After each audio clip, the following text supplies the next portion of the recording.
Charlie Kim, who's the CEO of a company called NextJump in New York City, a tech company, he makes the point that if you had hard times in your family, would you ever consider laying off one of your children? We would never do it. Then why do we consider laying off people inside our organization? Charlie implemented a policy of lifetime employment. If you get a job at NextJump, you cannot get fired for performance issues. In fact, if you have issues, they will coach you and they will give you support, just like we would with one of our children who happens to come home with a C from school. It's the complete opposite. This is the reason so many people have such a visceral hatred, sort of anger at some of these banking CEOs with their disproportionate salaries and bonus structures. It's not the numbers. It's that they have violated the very definition of leadership. They have violated this deep-seated social contract.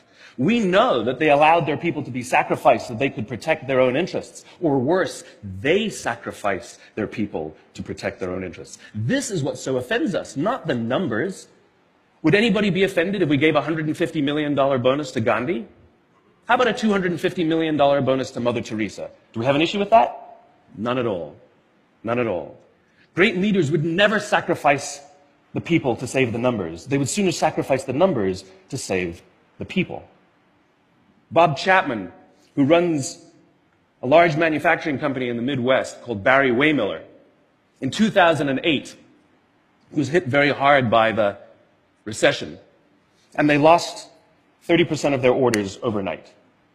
Now, in a large manufacturing company, this is a big deal, and they could no longer afford their labor pool. They needed to save $10 million. So, like so many companies today, the board got together and discussed layoffs. And Bob refused. You see, Bob doesn't believe in head counts. Bob believes in heart counts. And it's much more difficult to simply reduce the heart count. And so they came up with a furlough program. Every employee from secretary to CEO was required to take 4 weeks of unpaid vacation. They could take it any time they wanted, and they did not have to take it consecutively. But it was how Bob announced the program that mattered so much. He said, it's better that we should all suffer a little than any of us should have to suffer a lot. And morale went up. They saved $20 million. And most importantly, as would be expected, when the people feel safe and protected by the leadership in the organization, the natural reaction is to trust and cooperate. And quite spontaneously, nobody expected, people started trading with each other. Those who could afford it more would trade with those who could afford it less. People would take 5 weeks so that somebody else only had to take 3. Leadership is a choice.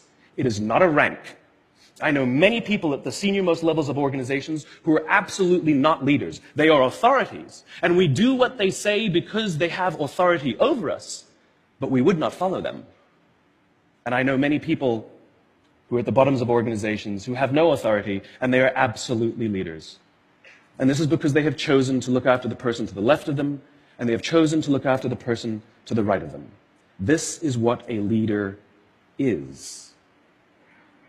I heard a story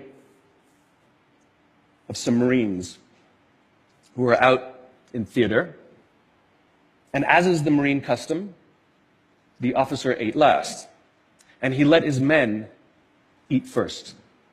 And when they were done, there was no food left for him.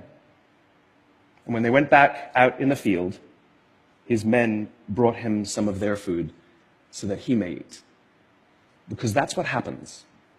We call them leaders because they go first. We call them leaders because they take the risk before anybody else does. We call them leaders because they will choose to sacrifice so that their people may be safe and protected, and so their people may gain. And when we do, the natural response is that our people will sacrifice for us. They will give us their blood and sweat and tears to see that their leader's vision comes to life. And when we ask them, why would you do that? Why would you give your blood and sweat and tears for that person? They all say the same thing. Because they would have done it for me. And isn't that the organization we would all like to work in? Thank you very much. Thank you.